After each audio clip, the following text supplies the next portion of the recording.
Well, happy April 5th, America. Or as Kat calls it, Cinco de April. But you know what day it is besides Max Gale's birthday? He was Wojo on Barney Miller, Emily. It's our first year anniversary, our birthday. This show turned 1. Yes, it even outlasted Kamala's staff. 1 year old, just a baby. But what an amazing baby we are. The type of baby who skipped the crawling phase. Hell, we ran out of the womb and we never looked back. And we're certainly better than a real baby. Those things suck, literally. It's a thumb, not your mom's breast, you dope. Learn the difference, baby. Grow up already. And they never get cuter, like an adult alcoholic. Only uglier and uglier until puberty, when you can't even look at them. At least until they're over 18, according to my probation officer. But what does he know? He's 12. But this show's different. We just get more adorable. Or in my case, hotter. Look at this chart. You see, as the months go on, I just get more and more gorgeous. I'm like a male version of Caitlyn Jenner. Could this explain why the show is so successful that I defy aging and put other gross male talk show hosts to shame? Well, let's look at this other graph created by the National Association of Facial Symmetry, or NAFS. Yes, my face is more symmetrical and therefore much more attractive. It's not even close. But there are other reasons I'm great, and we'll get to that in our upcoming special. Greg Gutfeld is Great, hosted by Brian Kilmeade, with special appearances by Gallagher, Wayland and Madam, and Joel Osteen. Joel and I go way back. In just a few short months, we steamed past the competition, handily beating those hyped-up late-night shows without even breaking a sweat.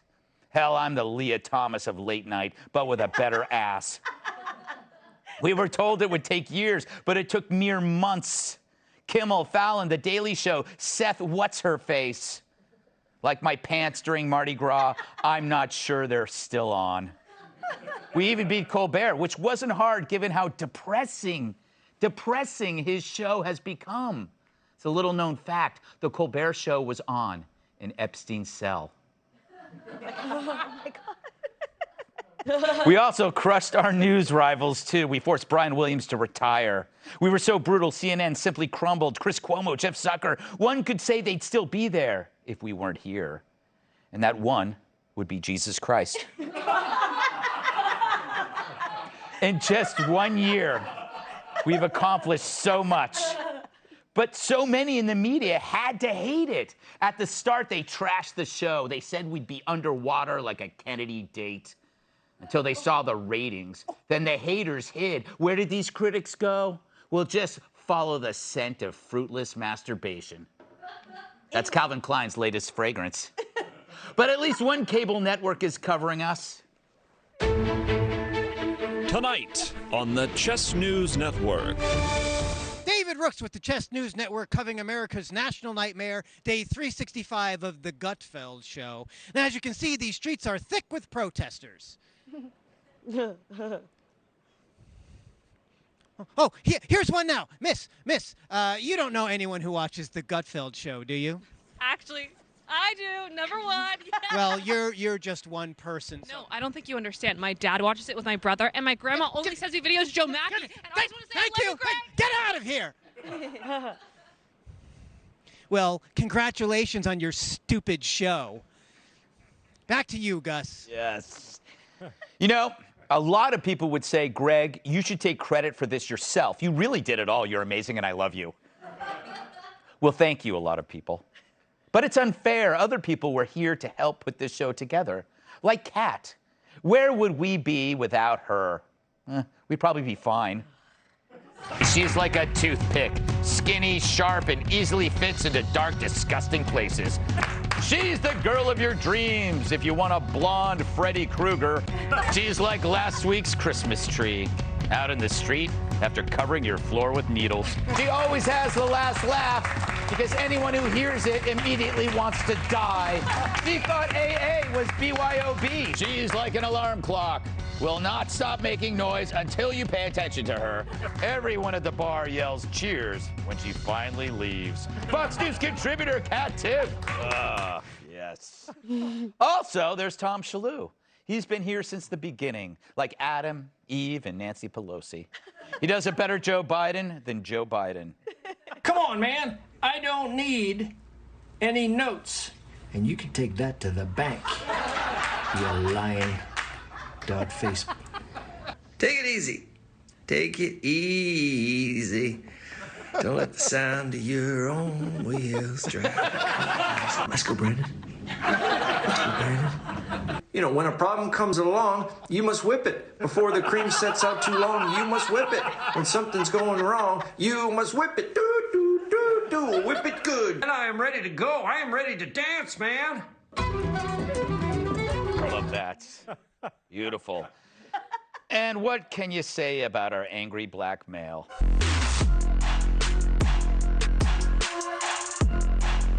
What it is, Gutfeld. Well, here we are. It's been a year. How are we doing? Now, when we started, they treated us like we stole something. Hated us, would never work, we're not talented enough.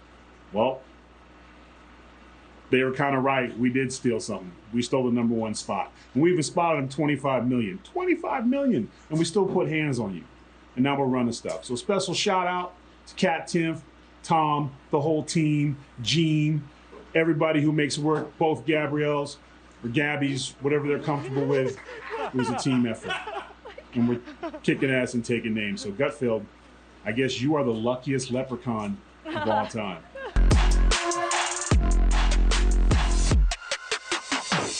And no surprise, Fox has been grateful.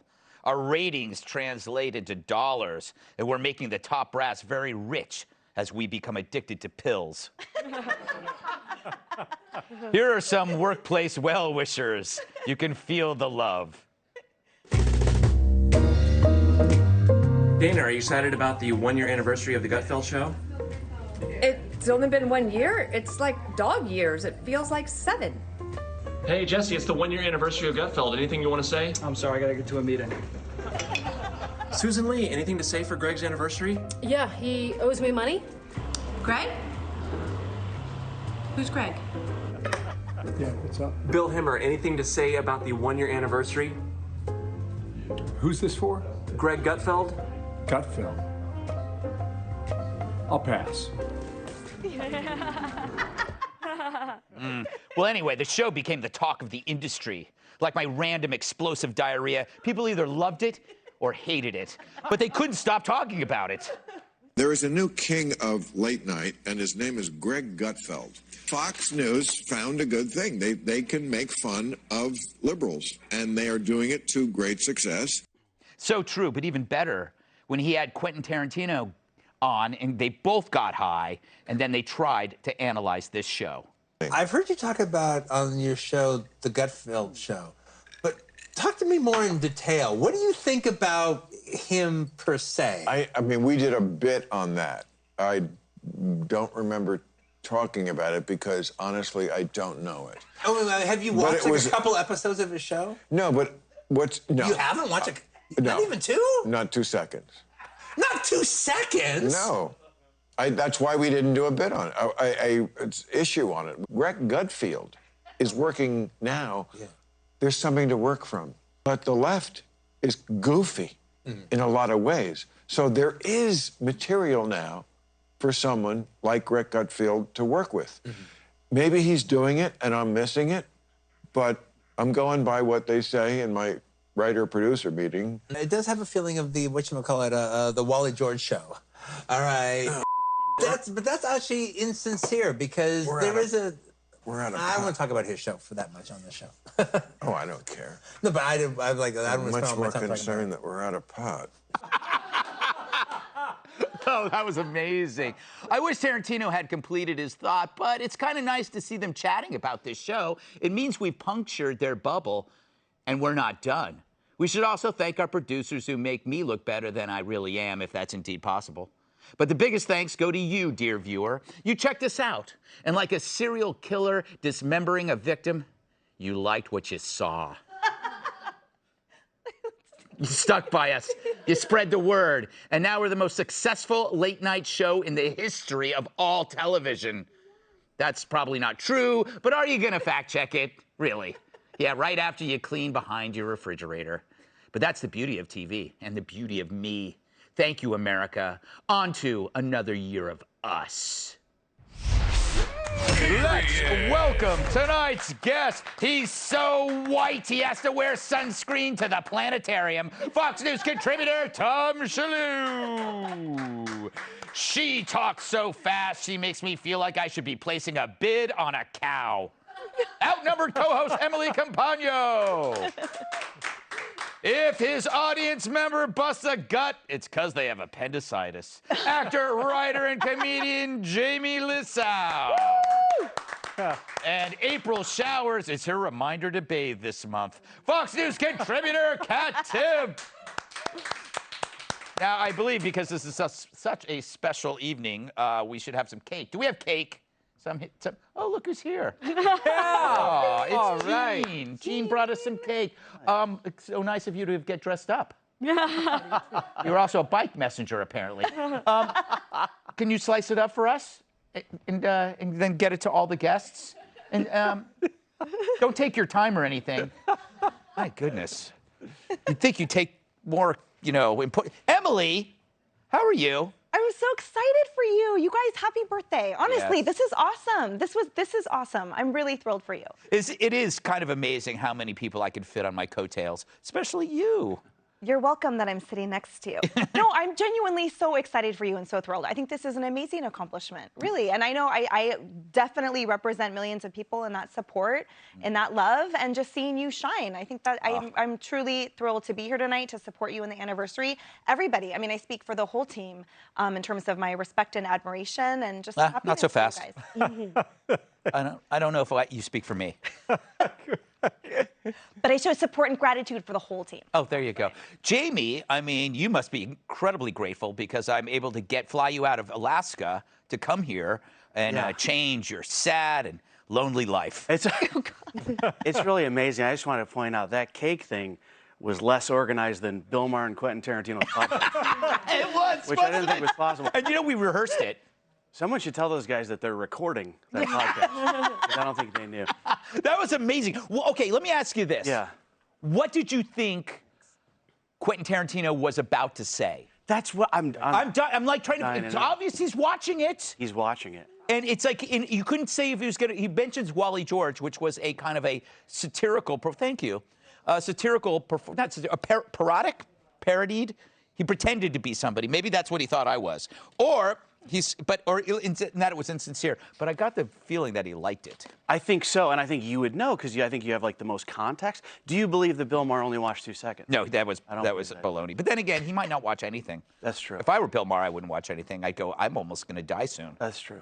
I think it's amazing that Quentin Tarantino watches the show. I just have to say that. I think that's amazing. Everybody watches the show, I'm just saying. I was halfway through that video, the Bill Maher thing, and I thought it was like you and Gene doing silly voices on a video. Oh, really? Yeah, I was like, your face. You look completely confused. I was like, I thought this is a hilarious parody, and I was like, wait a minute, this is those guys actually getting stoned and talking about Greg. It's hilarious. Yeah, I thought Tom was playing the microphone.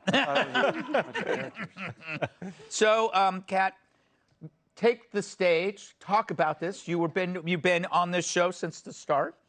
Yes, I have. This is more exciting than probably my birthday, and that's not just because so much bad stuff happened on my birthday. But yeah, it's obviously like I wanted to be on Red Eye like way before you knew I existed. That is That true. was my goal, that I wanted to be on Red Eye, and so now for this to happen, it's really amazing, and I'm really busy. So I've like never drank less, but I've never been accused of being drunk more. That's true. You do put up with a lot of my crap. Yes. People don't understand, though, at home, that she writes half of the intro. Yeah. She's writing the ones that you go, please lay up. Some woman, remember you at that bar? We were at that bar. Oh, yeah. Started yelling at us. He was like, stop being so mean to Kat. I was like, I'm right here. I'm right here. And we're hanging out. We're friends. We're friends. And I go, look, she writes them. Yep. She writes the insults. And she goes, I don't care. You have to stop. And she said she was a big fan and she was upset. So people write, but they don't understand. This is what we do. This is what all of us, if you can't tease somebody, then you don't like them, right? I also think that's why Tarantino and a lot of Hollywood people, I don't know if they get it, Greg, because in Hollywood, everything is about production and budgets, and they make everything very slick, but there's nothing behind it. Right. Obviously, there's not a huge budget for this show, but what's behind it?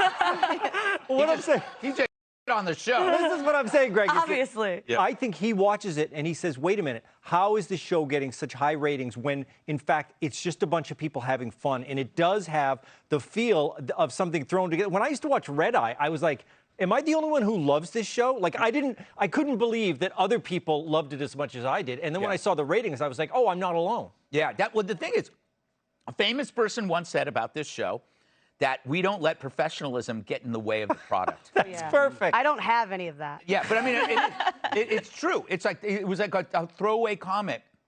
And it's like, for people who noticed, we don't even have the music anymore. We took it away because of the war. And it's like, it's something that is endemic to a professional show, but it doesn't feel like we need it, right? It feels like you could just have a conversation. You don't need to have music. There's a lot of things you don't really need in a show to make it great. And to that point, a lot of shows that are seen as great are only just simply professional, right? Yeah, it's all slick. There's nothing behind it. And Anderson Cooper, there's nothing interesting about him, but there's something professional about him. Everything about him just oozes professionalism. And you can almost say that about, like, even Seth Meyers, his show looks nice, but there's nothing there. You don't have rules to follow. That's a good thing, right? I play by, you know what? I play by my own rules. I'm America's bad boy. You don't get in my way, I'll crush you. I'll crush you like a bug, all right? Including actual bugs. I'll crush you too, bugs. You bugs, if you're on another person, I'll crush the person and the bug, all right? Up next, a city that drove people away now begs them to return if they're gay. Hey, Sean Hannity here. Hey, click here to subscribe to Fox News YouTube page and catch our hottest interviews and most compelling analysis. You will not get it anywhere else.